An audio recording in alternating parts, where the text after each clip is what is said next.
Are you looking to develop more self-love within yourself? Well, today I'm going to talk about some self-care practices that can really help you with this. And if you stay until the end, I have an extra special point for you then as well. Now, I've had many times in my life a situation where I would push myself again and again and again. I would, in my career, not getting things like a certain job I wanted, or going on a date and the date not going well. Or if I was seeing someone and it wasn't going well with her, being really harsh on myself. And through lots of these things, I just wasn't giving myself the self-care I needed, and it really impacted on my relationship with myself and therefore my own self-love.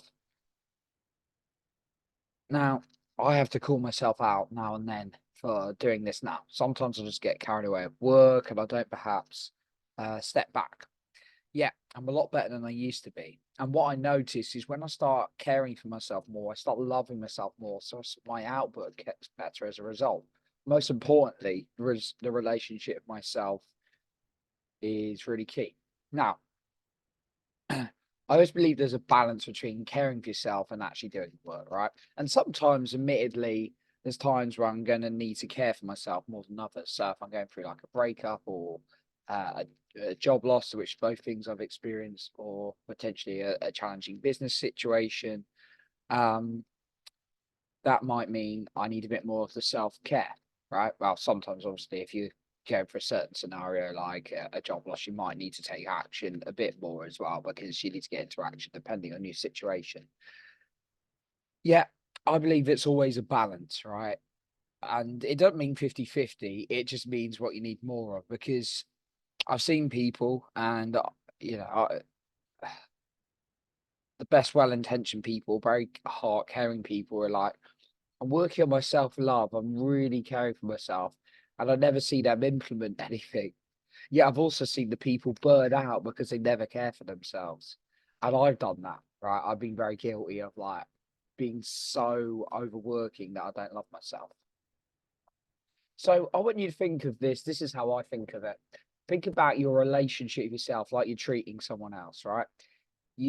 Someone you really, really love, like you treat them well, you do things well for them, and you don't dismiss them, you don't dismiss how they're feeling. That's like what a good leader does. He really or she really cares about, or they really care about their employees and how they're feeling to get the best out of them.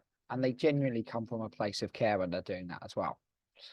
So ask yourself this: if you've not got these self-care practices in, what is it doing for your relationship with yourself? Because if you're anything like me, it didn't do me any favors when I was neglecting them. So I'm just going to go through a few today that maybe you can start thinking about implementing or doing something yourself. If I say something that maybe triggers in a good way, something that you think, oh, maybe that'd actually be a good idea. The thing is, I don't just want you to listen to this and go like, I need to improve my self care. I mean, if your self care is great now, well, probably chances are you would be listening to this. I want you to think about how you can implement something rather than just go, "Oh, that was nice," and then not do anything. So let's go through a few things that we can do, or I've personally done that's helped me with my self care and therefore my self love. The first one, just make a list of things that bring you joy. What is it that you really love doing? And it's not what you think you should do, it's what genuinely brings you joy, as long as it's legal and ideally good for you as much as possible, right? So maybe it's going for like a walk.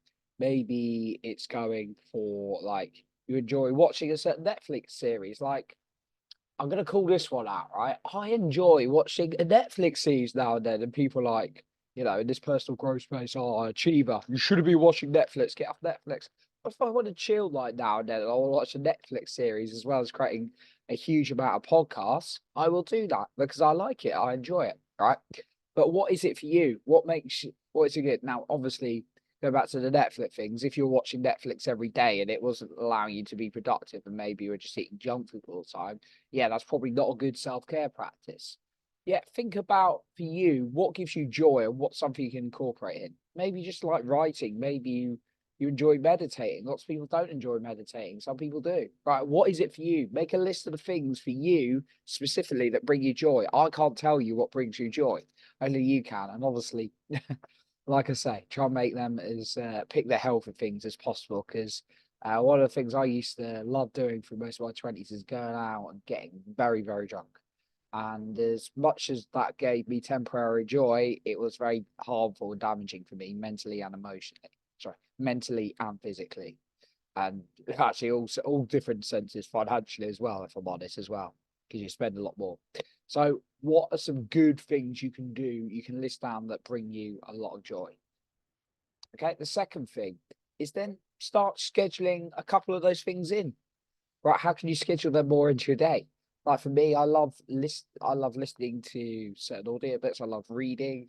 I love going for a walk. I love like lying down and just listening to some YouTube like binaural beats and relaxing music that really helps calm my brain down and allows me to get more into my heart, right? So I'll schedule that usually middle of the day because I find I get a bit of a slump now. I get a bit tired. So what is it for you and how can you schedule that in the day? Then the third thing is this is something I've found very effective. Spend time with yourself each day like you've got a child or like you're a small child and actually start asking yourself like you're speaking to a child, like what would you like to do today? What can we do? Now, obviously, like if you were a responsible adult, which I'm sure you are, um, and you were looking after a child, there would be things you'd have to do for the day, like duties like going to work, things to maybe pay the bills, or hopefully you're exceeding that and you're really allowing yourself to give a bit more freedom of your life. Whatever it is for you, you've got to do certain obligations.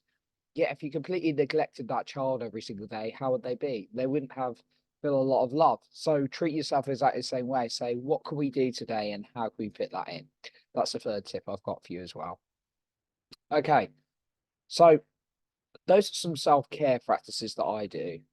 Now, here's something else, an extra special one I wanted to point out as well.